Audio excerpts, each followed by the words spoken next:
Retro Zone. Hi, this is Vanessa Marshall, voice of Hera and Rook Cast, and you're listening to Dennis and Jay on Podcast Stardust. Their behavior is continually unexpected.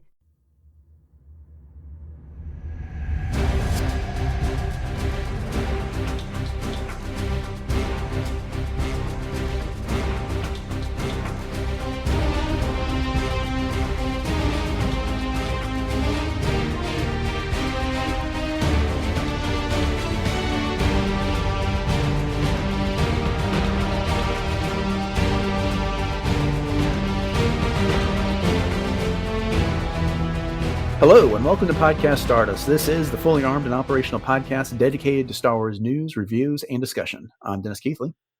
And I'm Jay Krebs. And in this episode, we're going to look ahead to what is in store for Star Wars in 2026. So it's a preview of sorts, if you will. Before we get started with everything that's to come, Jay, I want to remind everybody where we can be found on social media.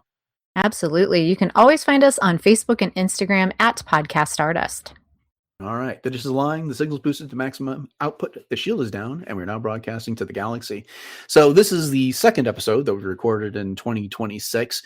Pulling back the curtain a little bit, we were under a time crunch, so we had to get the resolutions episode done pretty quickly, and didn't really get a chance to chat. And then, so this is our first couple episodes that we recorded. The new year off to a good start for you, Jay? Yeah, it is. And gosh, we have so much to look forward to with 2026 is in Star Wars and, just in general. And pull back the curtain one more time. I don't think I've announced this yet on the podcast, but I'm going to be a grandma. Yay. Yeah, so it's happening in 2026 for me. So we'll have a new little Padawan, little girl to, bring up the right way. Yeah. There you go. There you go. Yeah. Big events here. I've got one graduating from college and the other graduating from high school. So I'm on the verge of becoming an empty nester. So brand new phase of life here in the Keithley household. So big year of change. Lots of things that are happening. Lots of exciting things. So and then we've got all of this fantastic Star Wars to talk about. But so let's go ahead and dive right into it. So I had the opportunity to guest appear on the Rebel Base Card, hosted by Greg McLaughlin and frequently Greg Cass. And we were talking about things that are coming up in 2026. And I've mapped out here in our notes, Jay, everything except for like comics, because there's just too many of those to discuss. But looking at this, as compared to past years, this seems a little thin. What do you think? I don't feel that way, honestly. And I think that maybe the main reason is just because we're finally getting a movie in the theaters, which we have not had since The Rise of Skywalker. So I think, as far as maybe in my brain, it's more quantity or quality over quantity, I guess is the way that I'm kind of reconciling it. But I still think it's pretty stacked overall with Star Wars content. Well, and here's the thing that stands out to me, and we're going to be talking about things in categories in just a bit. But yes, of course, we got the new movie coming out, and that's going to be the big event for the year. But comparatively speaking, there's not as much on Disney Plus as we're used to. There's a lot of things that have been suggested, but we're not certain they're happening on Disney Plus. If you look at the books, now they'll make probably be more than what we've got announced already that's coming out. But we've got releases as far as novels goes that's through 7/15, and there's a grand total of 4 of them, which is a lot less than we've been getting in the past couple of years, especially with the High Republic initiative. And beyond that, I mean, and that's kind of our big things. Star Wars has revolved around the High Republic publishing initiative and Disney Plus for the past 5 years. And so having those things be on the lighter side, I think, is what's making this year seem a little bit thin to me by comparison. But That's one fair. of the things I concluded in the Rebel Base Card discussion that we had is that I think this is deliberate because they do want us to focus on The Mandalorian and Grogu in May of this year. So anyway, that's just something to keep in mind. We can discuss that a bit more as we go through this discussion. But Yeah, let's start off the movies. Of course, the big thing of the year, the headline event, is the debut of Mandalorian and Grogu on May 22nd of 2026. Directed by Jon Favreau, starring Pedro Pascal as the Mandalorian, Sigourney Weaver as Colonel Ward, Jeremy Allen White as the voice of Rhoda the Hutt, Steve Bloom as the voice of Zeb Orrelios. And then IMDb has these two actors, Hemke Madera and Johnny Coyne, listed as Imperial warlords. And that's the grand sum of the credits that they've got there on IMDb. Of course, Grogu's in there, but he's a puppet. Sure. Yeah. I don't even think they credit anyone with a voice for that. So, yeah, I'm super excited for that. It's going to be fun to have a movie to go back to in the theaters. And that's when Star Wars is best, is when we get to see on the big screen. Oh, yeah, and just the whole energy that goes along with being able to see something on the silver screen is just really second to none, and I went back and I watched the trailer again today since you thank you, linked it in our notes here, and it made me really excited about seeing it again, and because I'd kind of not really forgotten what was in the trailer, but I guess just little details that had stood out to me at the time I was reminded of. So I'm just, wow, super excited. I'm beginning to wonder if we aren't going to get a brand new full-length trailer around the Super Bowl ahead of this movie. Ooh, good call. Because I was thinking, I know Solo had its first trailer during the Super Bowl. And I can't remember exactly when, the Rise of Skywalker's trailer debuted at Star Wars Celebration Chicago. And, those were the last two movies. So I'm just wondering how they're going to handle it. And so we don't have a celebration this year. We've got one next year. But so anyways, I'm wondering when we're going to get that trailer for this movie coming out in May. But we'll find out soon enough. Yeah. No, I think that Super Bowl is probably a pretty good guesstimate, because that seems like a big time to be able to do something like that. For me, something I'm also really excited about, and we've talked about this a bit over the past couple months, is that, of course, Starfighter's not coming out this year. It's coming out in May of 2027. But I'm looking forward to the hype for this movie. And go with me for a second. And this is something we've definitely talked about, where we know Din Djarin, we know Grogu, and, of course, we're familiar with Zeb Orrelios and the like. We're largely familiar with who were going to be the main characters. Of course, Rhoda's now grown up, and so that'll be something new. But this is a continuation of something that we just had a couple of years ago. Unlike when we got The Force Awakens, and we hadn't had our legacy original trilogy characters for, since between 1983 and 2015. It had been that long, and it had been 10 years since we had a Star Wars movie. And so the amount of hype and just being able to enjoy everyone's speculation and theorizing and trying to figure out who Kylo Ren was. Remember the first time we saw him on a screen, it was him storming through a forest, and then all of a sudden he lights a lightsaber, and we had no idea who he was or what he was supposed to be about. I'm looking forward to going through that process with Starfighter over the course of this year. And one of the things that I'm wondering is, do you think people are overlooking The Mandalorian and Grogu and looking ahead to Starfighter? That's a really great question. And I think a lot of it has to do with the fact of what you just said, is that we know who Mando and Grogu are. We know kind of the basic premise of what we're going to see, who we're going to see, even though there's going to be some surprises and obviously, the plot points and things like that. But I think that Star Wars fans in general, we're just thirsting for something new. And so, even though there's that comfort factor that I always like to point out with characters that we know, it's always so exciting to get those new characters and stories and, and as you pointed out, and the hype that goes along with it. So I don't know necessarily if it's being overlooked per se, but, maybe kind of tamped down just a tick just because of that outlook. Does that make sense? Yeah. I think you nailed it right there. It's just we all enjoyed The Mandalorian and Grogu, but we've had those characters, but now we're being offered something in a new area of Star Wars and a new time period with new characters, taking place after the sequel trilogy. And so Yeah, I think there's an excitement factor there that, just because, like you put it, the newness that we just don't get with The Mandalorian and Grogu. I mean, don't get me wrong. I'm sure I'll be seeing The Mandalorian and Grogu in theaters multiple times while it's out, and I'll Sure. love it.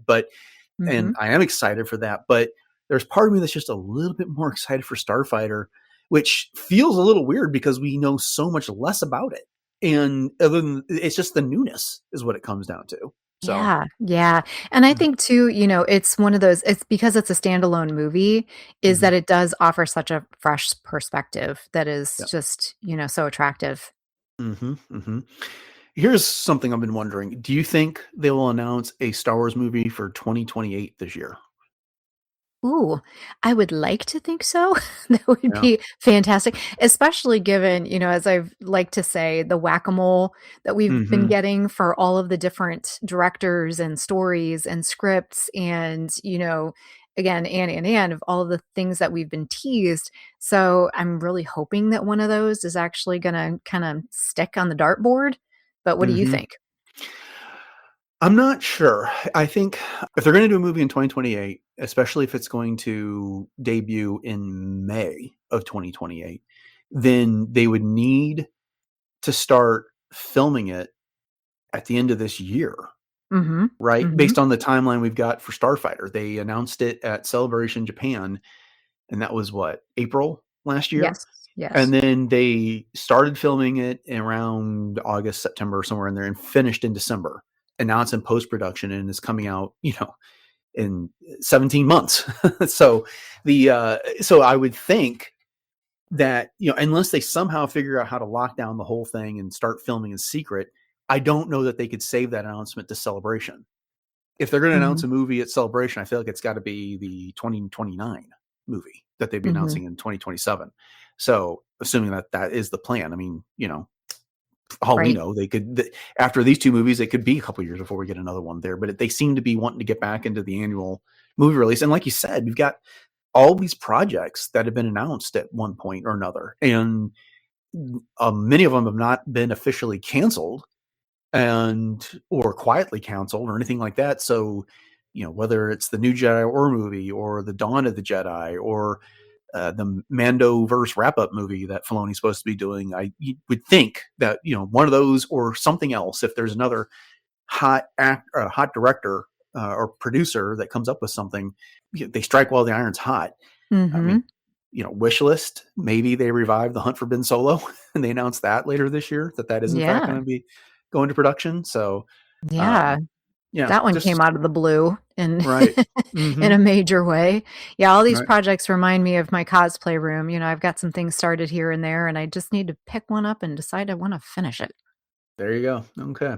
So that's Ta-da. what we got for movies. And of course, we get A New Hope back in theaters in 2027. But so I suspect we'll be getting teased with some information about that towards the end of the year.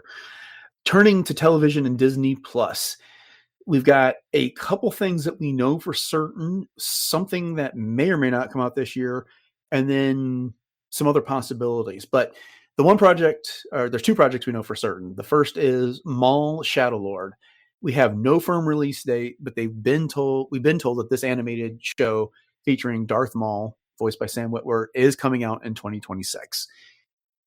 That I'm super excited for that. I cannot wait to see this thing. Uh, are you at all? I mean, I'm not, but are you at all concerned with the fact that it seems to be set in a time period that is getting fairly well saturated, or what's your feeling on that? No, I really am not afraid of that, and I think because there's so much of a fan base for Maul, and there's still so many stories that are kind of read between the lines kind of stories about Maul that can fill in a lot of gaps because he's such a character that I feel like has a lot of nuance and has a lot of mystery still behind him, and so I think, fans are really gonna enjoy seeing that. I know I will, especially in the Clone Wars animation style and just hearing Sam Witwer's Maul, I could do that every day, all Hmm. day. So that's just, such a gift. Yeah, I'm really pleased for him that he is getting this chance to play the leading role in one of these series. To provide the voice because Mullen's been in the background as a secondary character for the Clone Wars and Rebels and the like. When he's there, he dominates. His presence fills the screen, and that's fantastic. Sam Witwer's done a great job with him. But this is the Maul show, so I'm really glad that Sam gets that opportunity. And I've told the story before. I got to meet him at Star Wars Celebration Chicago at the end of that first night and talked to him for 10, 15 minutes, mostly about Dungeons and Dragons, and it was awesome. And there's no one more deserving of getting that type of opportunity. So I'm really pleased for him. But yes, me too. Yeah. And it will be fun because I'm hoping it gives us some of the answers to how was Crimson Dawn founded? How did he lose control? Why did he lose control? Where we finally saw him, was it Malachor, when Ezra and Kanan and company encountered him. So right. That would be fun to find out. Yes, indeed. Okay. The other series that we know for certain coming out in 2026 is Visions presents The Ninth Jedi. So that is a series born out of the Volume 1 and Volume 3 Ninth Jedi episodes. We don't know when specifically it's coming out this year, but it is coming out this year. We talked about this a little bit when we covered Volume 3 of Visions, and we both came out a bit disappointed with the Volume 3 episode of The Ninth Jedi. How are you feeling about this show right now? Like you, I'm a little not sure how I feel, because as you pointed out, our review or outlook of Visions Volume 3 in this installment of The Ninth Jedi wasn't, at the tippy top of our list. So, I'm hoping that when they do release it, that it's something that we can get on board with. I mean, we'll watch it. I know we will. We'll review it and we'll do all the things, but it's definitely not something that is at the top of my excitement list for this year. And, I know a lot of people really love it, which is great. I mean, everybody's got their own thing. So we'll just have to see what the series is like when it comes out. But what are your feelings? Similar to yours, I think. I really liked the episode from Volume 1 of Visions, but then this one from Volume 3, just how to put it, it's like the point of Visions is that it's not to tell stories necessarily that are set in the Star Wars galaxy that we know and love. It's to tell stories that are inspired by Star Wars and give these creators an opportunity to put their own spin on it, which, and we're broken records, they did so well with the Duel and the Duel Payback featuring Ronin. And those are incredible. And if I had had my choice, that's the one I would have liked to have seen expanded into a series. But they didn't ask us. So they picked The Ninth Jedi, and that's what they're going with. And if you'd asked me after Volume 1, I would have said that's a great choice for it. But the thing, beyond the lightsabers, there wasn't much that felt like Star Wars in that Volume 3 episode. And while it doesn't have to be a recreation of something that you would see in Legends, you want to see a little bit more of that influence in there. Agreed. But that was just kind of I don't know. I can't even think of the droid's name at the moment, but the droid was a major, it was the Dobby wannabe character from Harry Potter. I mean, it was just kind of a letdown is there. So I'm hoping when we get a trailer for this, that my enthusiasm goes up for it, and that, we see something that is going to get us both back on board. But until then, it's just I'm sure I'll watch it, and when we'll cover it here on the podcast, but I'm just not terribly excited about it at this time. Nope. I'm with you. Okay. 100%. So now here's where things get murky. Ahsoka Season 2 completed filming last year. And we've all been anticipating its release sometime in 2026. However, the last time that Disney put out an official update for what was coming in 2026, they mentioned Maul and Visions. And they also mentioned, of course, that we were getting The Mandalorian Grogu, but they did not include Ahsoka Season 2 on that release list. And they have not said it's not coming in 2026, and they have not said that it's coming out in 2027. So I anticipate we're going to be getting it probably in the second half of the year at some point, but we don't know for certain one way or the other. Yeah. There's a lot of sites that are saying it's coming out in 2026, but the last time anything I read from Disney said they were not committed to that. That's concerning because, as you said, that's kind of a, saying so without saying so kind of thing to me. that if they aren't including it, it's kind of, by omission sort of thing that, oh gosh, are we actually going to get it? So, wow. Yeah. Well, here's a couple things. I would not be surprised if Lucasfilm and Disney return to San Diego Comic-Con and have an event, and then they make a big announcement that Ahsoka season 2 is coming in October of this year or something like that. I could see something like that happening. The other thing that I'm wondering about is they don't want to compete with themselves. As we were talking at the top of this episode, The Mandalorian and Grogu is the big event for this year. We're all excited for Ahsoka season 2. I am super excited for Ahsoka season 2. Mm-hmm. And one of the most excited things I'm most excited for this year. But, why release that within a 2 or 3 month radius of The Mandalorian and Grogu when you're going to have everyone, if they pull off The Mandalorian and Grogu like we think they will, everyone's going to be talking about that. You're going to have everyone's attention. It's going to have its theatrical run. Then you're going to put it on Disney Plus, and you're going to get a bunch of people watching it then. Why cannibalize views by having that and Ahsoka season 2 out at the same time? Mm-hmm. The other thing to keep in mind is that what happened to Solo? It came out, we talked about this a bit on the Rebel Base card as well, so I'm repeating some things that I said there. It came out between Black Panther and Infinity War. And there was a strong feeling that its box office was cannibalized by both those movies coming out between them. So where do you put this movie? Because we've got Spider-Man Brand New Day coming out at the end of July, and then Avengers Doomsday coming out in December. So is there an ideal place to put Ahsoka season 2 this year? I don't know. Mm-hmm. Well, I guess my only, idea around that is just the fact that the way that people are consuming it is different. As opposed to having to go to the theater to consume it. Because, let's face it, there was so much Marvel and Star Wars content really kind of inundated there and on Disney Plus there for a while. With all the different shows and things like that. So, yeah, that's a good point, though. I can see where they might want to wait until the end of the year just to give it its own spotlight, if for nothing else. Yeah.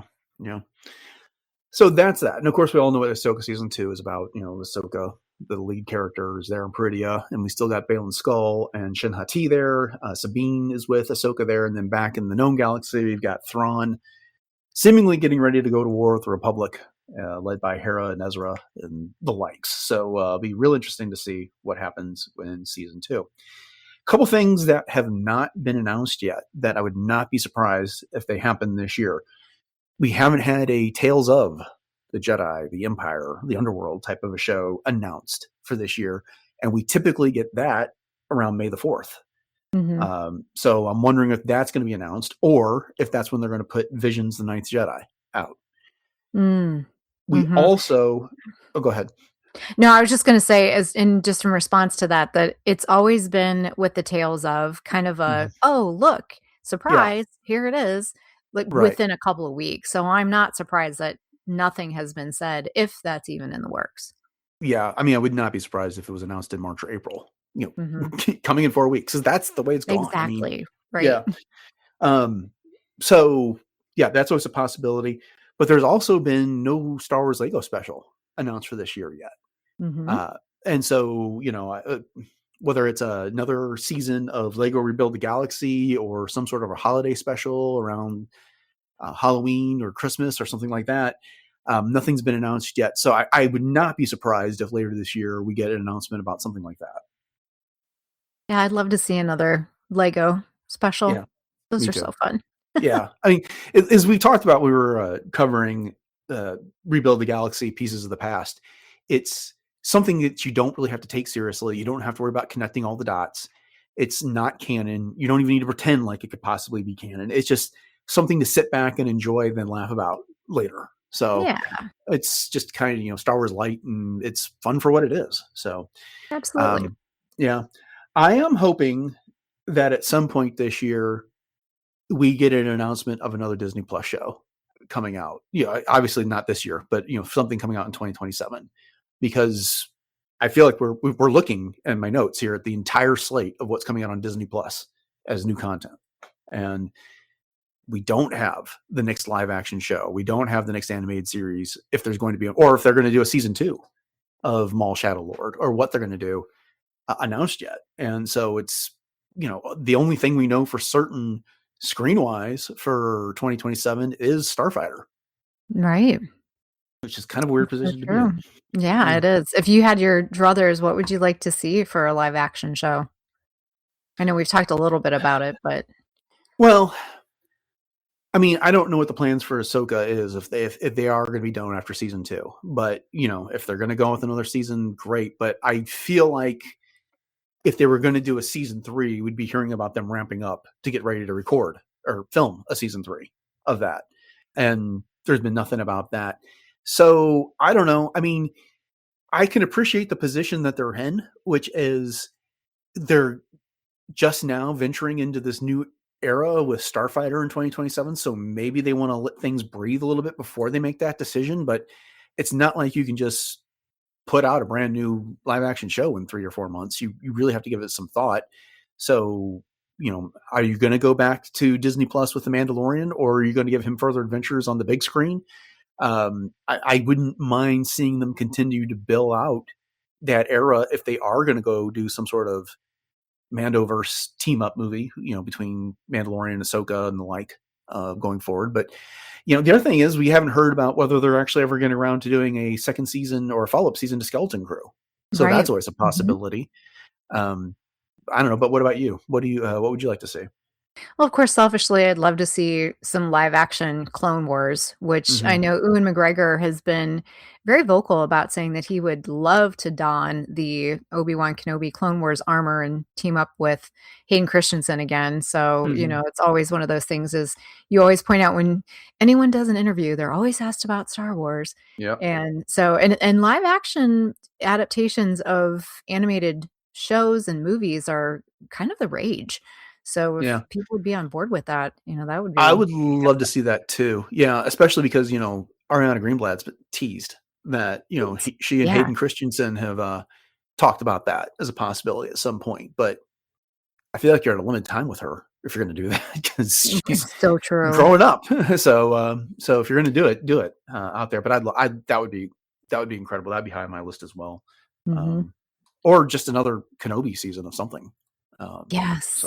Something like that. More Obi-Wan, please.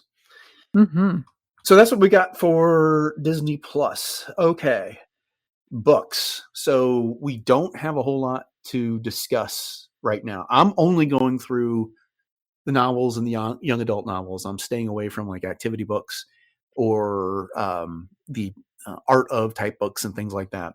So up first we have Outlaws, Low Red Moon by Mike Chen, who previously brought us Brotherhood, Disturbance from The Empire Strikes Back from a certain point of view, and Brotherhood from Return of the Jedi from a certain point of view. This is coming out on February 3rd, 2026. It is a tie-in to the Outlaws video game, and it features Indy 5 and Jalen Vrax. So anyways, it's a prequel to the video game, and I've barely played the video game, but I like Mike Chen's work. So I will definitely pick this up and I'll definitely read it. But what are your feelings on this one? Yeah, well, I have not played the game at all, but I do, like you, really admire Mike Chen's work and have really appreciated the types of stories that he's brought to the Star Wars table, so to speak. And I do like the tie-ins to the video games, as far as the books go, because, unlike a lot of people, I don't play the video games. I love thinking about playing video games, but the actual, being able to have the access to the platform and then the game itself, and then taking the time to do it, and all the things that goes back to things like Jedi Fallen Order and Jedi Survivor. Love the story, but just didn't really ever get into actually playing the game. So this would give me an opportunity to get to know these characters in that way, and I love the premise. I love the idea of it. So I'm actually looking forward to this one. Yeah, I'm optimistic, I think, is without really knowing much about the characters. This is something I'm looking forward to reading. I can't say I'm incredibly excited for it just because I'm just not as familiar with who we're talking about. in this one, Mhm. but Mhm. definitely on my list to read. Okay, up next on July 21st, we have Eyes Like Stars from Ashley Poston, and this is the first Star Wars romance novel. It's set in the young adult genre here. Yes. Yeah, I mean, I'm just going to be honest. I'm not looking forward to this one. And this is one that I'm really going to need to hear more about. It sounds like it's set during the sequel trilogy. The First Order is out there. And there's this budding romance between someone whose family works on a starship and someone who's stowing away on a starship. I don't know. But I mean, if it sounds like it's something that is a must read at the time, then I guess I'll check it out. But I don't normally just completely disqualify books beforehand, but I just don't feel like I'm the audience for this one. But anyway, how do you feel about it? Yes, I know you're not as excited about this Mm-hmm. one, and I'm a little what's the word for it? I'm excited, but I'm also a little I hate to use the word fearful, but I just think it is definitely treading on ground that needs to be kind of careful with Star Wars Mm-hmm. fans. And I definitely think that there's going to be a niche of fandom that's going to gobble this up and is going to love it and and is going to really praise its efforts and that type of thing, and then there's going to be others that are just like not for me. But you know what, that's great because Mm-hmm. that's kind of what Star Wars is.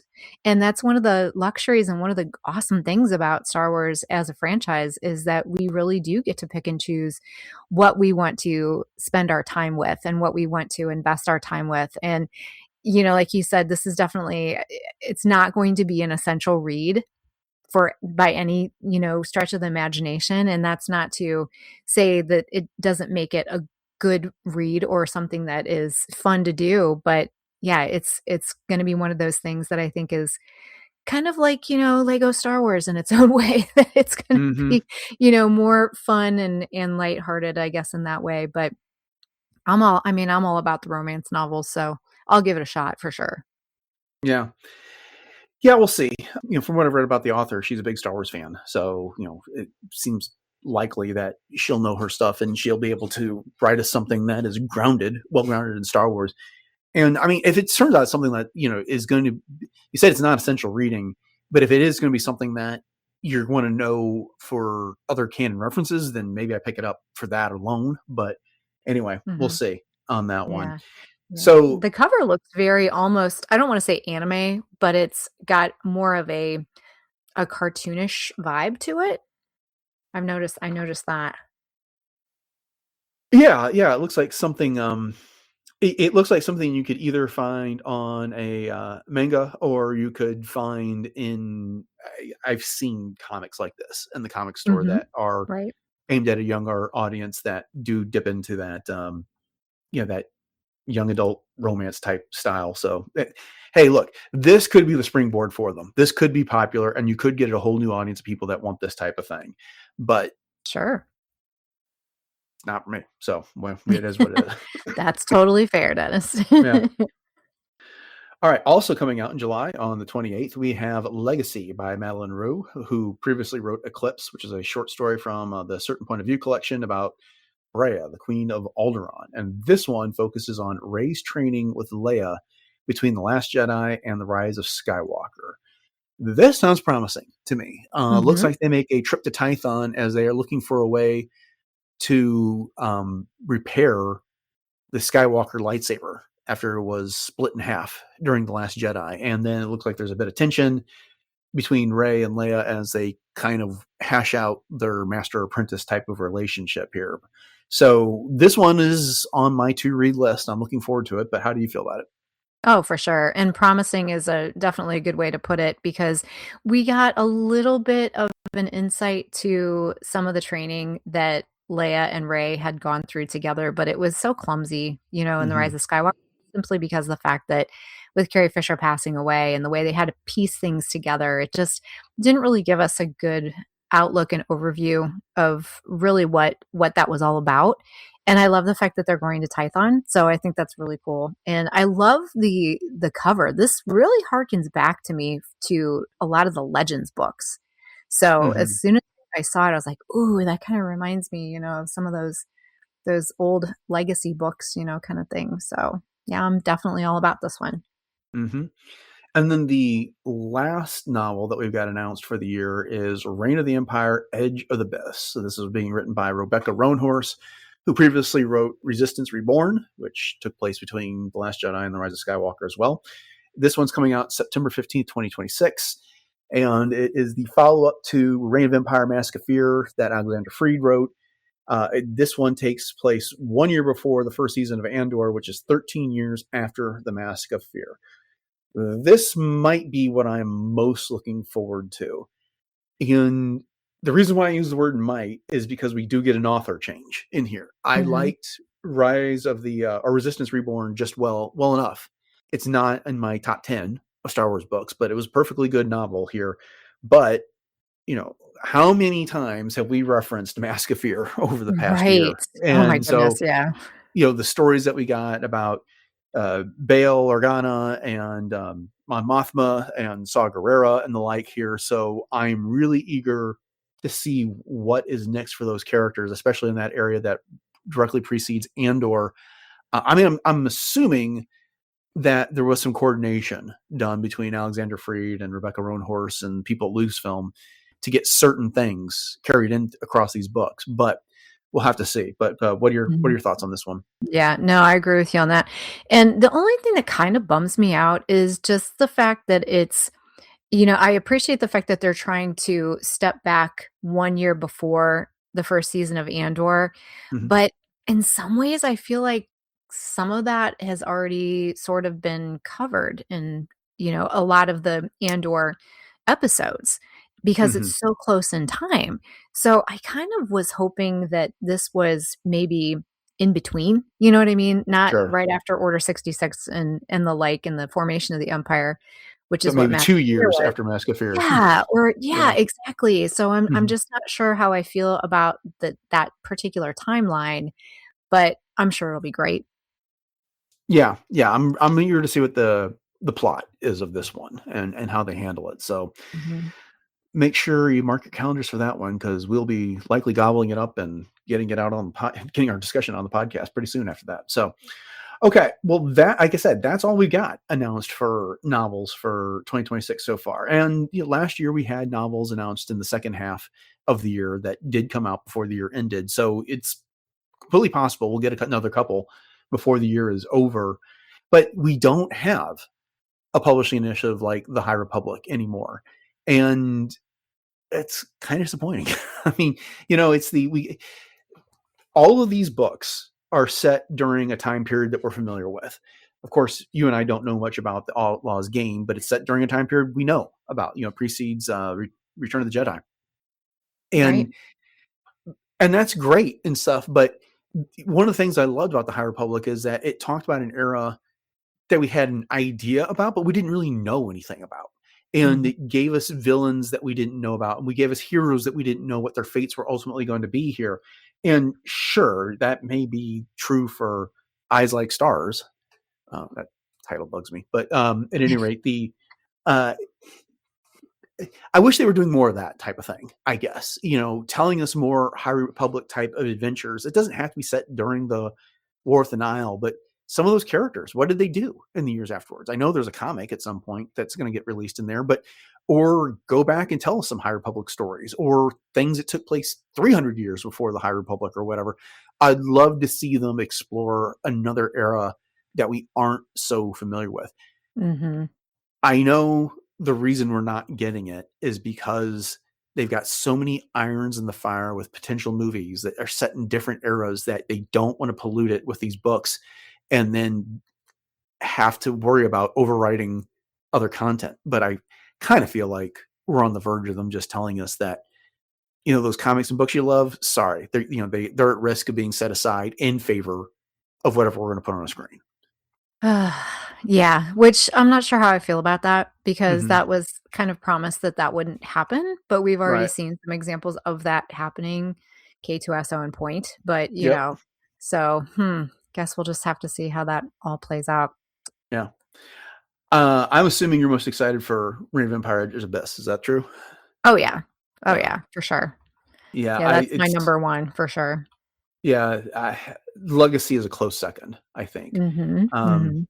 but the other thing is they've just written so much about all of our original trilogy characters and prequel trilogy characters. I'm guessing it's harder to find niches to write new stories for all these characters. So Mhm, we mhm. aren't getting a whole lot more in the way of Luke Skywalker and Han Solo novels and the like. But the other thing I noticed is that there is no novelization for The Mandalorian and Grogu here. Not yet anyway. Yeah. I don't know if we will get one. I'm sure we'll probably get something like a coffee table visual guide, which we always love those, Yeah, but as far as a story goes, who knows? they had those things on the schedule I was looking at when I put this list together. But some of the novelizations didn't show up until months after the movie came out, which I think was Mhm. by design, so they couldn't the movies couldn't get spoiled by the novels because Right. think about what happened with Phantom Menace and like just from the soundtrack. Yes. So perhaps by the end of the year we'll have a novelization for The Mandalorian and Grogu, but we'll see. Yeah. Okay. Well, we got a few other areas to explore real quick, and this episode's starting to go long, so we're not going to spend a ton of time on any of them. But in theme park news, Smuggler's Run is getting an update that's concurrent with the release of The Mandalorian and Grogu. We've talked about this quite a bit over time on the news. On May 22nd, we will have a new mission featuring The Mandalorian and Grogu. So when you go talk to Hondo, he's going to send you out with Mando and company to take care of business. And unlike the current version of the ride, you're going to get to choose your own destination. So you'll have the opportunity to pick whether you want to go to Bespin or Endor or Coruscant, amongst other places. So I don't have a Disney Parks trip scheduled for this year, but I am super excited at some point to go to one of the Disney parks and try this out. I'm with you, and I'm just, of course, going to live vicariously through all who get to experience it because, oh, Hondo, yes, come on, Mm-hmm. that's fantastic. Did you Yeah. see that Galaxy's Edge just introduced a new pink milk to go along with the blue milk and the green No, milk? I did not. That's funny. Yeah, yeah, so this one's plant-based, so it's a non-dairy option, kinda like a smoothie. Huh. And so I was looking it up, I'm like, "Okay, so what's the tie-in here to the Star Wars lore?" And apparently there was a Son of Staros comic where it came from these rare Poaxter creatures. Hmm. So that's the tie-in. There you go. Interesting. Okay. Yeah. Yeah. I'll have to look into that. And then the other things happening at the Disney parks are that we will be getting Star Wars nights at Disneyland in April and May, with I think the key one being on May the 4th. Surprise, surprise. So Mhm. head out to the West Coast and go check out some Star Wars night fun out there. Awesome. In the world of video games, we got two coming out. One we just talked about recently, and that's Star Wars Galactic Racer. That's a racing game from Fuse Games. It's got both a single-player story-based campaign and a player versus player mode. It's going to be coming out on our current generation of consoles and the PC. I don't want to spend a whole lot of time talking about this because we literally just a few weeks ago Right. spent a whole lot of time talking about this game and its trailer. I'll try to remember to put a link to that show in the show notes. That sounds exciting and fun. Then we've also got Star Wars Zero Company, which we talked about earlier last year, which is a turn-based tactical strategy game set at the end of the Clone Wars. It's being developed by Bitractor and Respawn Entertainment, coming out on the various consoles that PlayStation, Xbox, and the like, and PCs. Neither one of these have a specific date, but those are the two games we can look forward to this year. So I'm at least eager to see what they're about.